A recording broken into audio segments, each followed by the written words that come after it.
பன்னீர்செல்வம் அணி தரப்பில் தேர்தல் ஆணையத்திடம் வழங்கப்பட்டுள்ள பதில் மனுவின் நகல் தந்தி டிவிக்கு பிரத்யேகமாக கிடைத்துள்ளது. அதில் உள்ள விவரங்கள் குறித்து கூடுதல் தகவல்களை தருகிறார் டெல்லி செய்தியாளர் சலீம். வணக்கம் சலீம். இப்ப பன்னீர்செல்வம் அணி தரப்புல தலைமை தேர்தல் ஆணையரிடம் அளிக்கப்பட்டுள்ள பதில் மனுல தெரிவிக்கப்பட்டுள்ளது பற்றி விரிவா சொல்லுங்க. அந்த பிரத்யேக காப்பி இப்போ நம்ம கிட்ட இருக்கு. அந்த காப்பியில் என்ன சொல்லியிருக்காங்க அப்படின்னு சொல்லி முக்கியமாக பார்த்தா பாயிண்ட் பை பாயிண்டாக கவுண்டர் கொடுத்துருக்காங்க. அதில் ஒரு முக்கியமான பாயிண்ட் என்ன அப்படின்னா, சசிகலா தரப்பில் என்ன விளக்கம் கொடுத்துருக்காங்க, அதாவது அதிமுகவின் பொதுச் செயலாளராக திரு எம்ஜிஆர் அவர்கள் அவர் மறைந்த பொழுது 1987 இருந்தார் அப்படின்னு சொல்லி கொடுத்ததாகவும் இவங்க என்ன சொல்கிறாங்க அப்படின்னா, இல்லை அது உண்மை கிடையாது. திரு எம்ஜிஆர் அவர்கள் அவர் இறந்த பொழுது, அதாவது அவர் மறைந்த பொழுது அதிமுகவின் பொதுச் செயலாளராக இல்லை. திரு ராகவனந்தம் என்பவர் தான் 1984 1988 வரைக்கும் அதிமுகவின் பொதுச் செயலாளராக இருந்தார். இது ஒரு ஃபேக்சுவல் எரர் அப்படின்னு சொல்லி திரு ஓபிஎஸ் அணி சார்பாக கொடுக்கப்பட்ட பெட்டிஷனில் தேர்தல் ஆணையத்திற்கு சுட்டி காட்டப்பட்டுள்ளது. அது மட்டும் இல்லை, என்ன சொல்லியிருக்காங்க அப்படின்னா, தற்காலிக பொதுச் செயலாளர் அப்படிங்கிற ஒரு பதவியே அதிமுகவில் கிடையாது. அந்த பதவியை வகித்தது மட்டும் இல்லாமல் ஒரு சில பேரை கட்சியை விட்டு நீக்கியிருக்காங்க.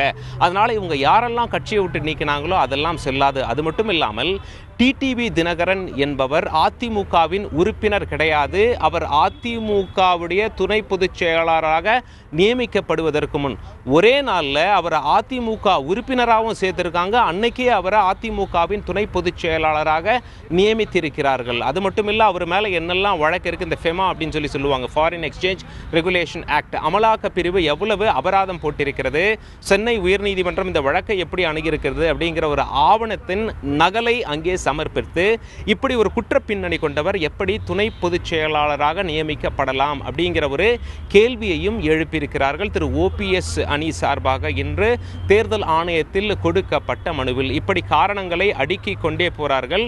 இறுதியாக என்ன சொல்றாங்க அப்படின்னா, அதாவது அதிமுகவின் பொதுச் செயலாளராக, அதிமுகவின் தற்காலிக பொதுச் செயலாளர் அப்படிங்கிற ஒரு பதவியே இல்லாத போது எப்படி அந்த பதவியில் ஒருவரை அமர்த்த முடியும் என்ற கேள்வியை எழுப்பி அவர் என்னெல்லாம் அப்பாயின்மெண்ட் போட்டாரோ, யாரெல்லாம் கட்சியை விட்டு நீக்கினாரோ, யாரெல்லாம் கட்சிகளை சேர்த்தாரோ இது செல்லவே செல்லாது. அது மட்டும் இல்லாமல் அதிமுகவின் துணை பொதுச் செயலாளராக டிடிவி தினகரன் ஒரே நாளில் உறுப்பினராகவும் துணை பொதுச் செயலாளராகவும் நியமிக்கப்பட்டதும் செல்லாது அப்படின்னு சொல்லி தேர்தல் ஆணையம் அறிவிக்க வேண்டும்.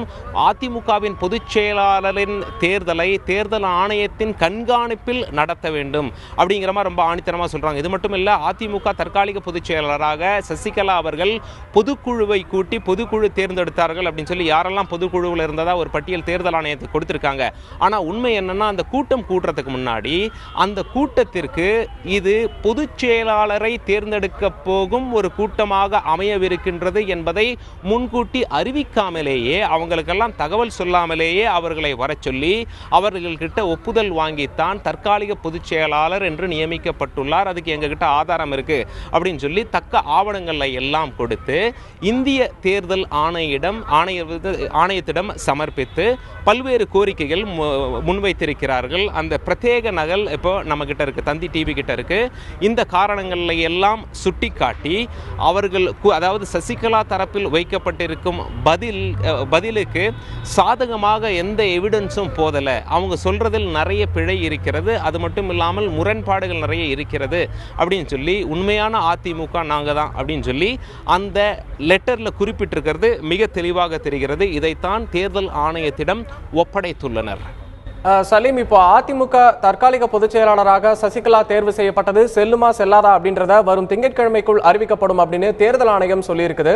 தேர்தல் ஆணையத்துடைய அடுத்த கட்ட நடவடிக்கை என்னவாக இருக்கும், அது பற்றிய கூடுதல் விவரங்களை சொல்லுங்க.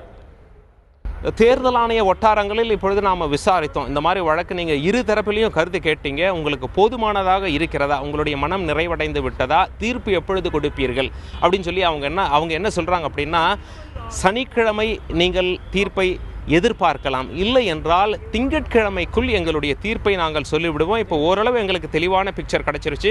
முதல்ல ஒரு புகார் டாக்டர் மைத்ரேயன் அவர்கள்கிட்ட இருந்து வந்தது. அந்த புகாருக்குத்தான் நாங்கள் விளக்கம் கேட்டோம். டிடிவி தினகரன் பதில் கொடுத்தார். எங்களோட லிஸ்ட்ல டிடிவி தினகரன் பேரே கிடையாது. அதனால் நாங்கள் சசிகலாவிடமிருந்தோ அல்லது சசிகலா யாரை அங்கீகரித்திருக்காரோ அவரிடமிருந்தே எங்களுக்கு பதில் வேண்டும் அப்படின்னு சொல்லி நாங்கள் மிக தெளிவாக எடுத்துரைத்தோம். இதன் காரணமாக மார்ச் 10 சசிகலா தரப்பிலிருந்து எங்களுக்கு பதில் வந்தது. இந்த பதிலுடைய நகலை நாங்கள் டாக்டர் மைத்ரேயன் அவர்களுக்கு கொடுத்து உங்களுடைய பதில் என்னன்னு சொல்லி கேட்டோம். டாக்டர் மைத்ரேயன் அவர்கள் தரப்புல பதிலையும் எழுத்துப்பூர்வமாக சமர்ப்பிச்சிட்டாங்க. நேரில் ஆஜராகி சுமார் 40 நிமிடங்கள் எங்களிடம் விளக்கினார்கள். என்னென்ன இது எப்படி இருக்குது, எதனால் அவங்க கேட்கறது வேணும், நாங்கள் என்ன முடிவு எடுக்கணும் அப்படிங்கிற மாதிரி அவங்க தரப்பிலிருந்து ஒரு விளக்கம் கொடுத்தாங்க. இதையெல்லாம் நாங்கள் அறிந்திருக்கோம். இதெல்லாம் எங்களுக்கு தற்பொழுது ஓரளவுக்கு போதுமானதாக இருக்கிறது.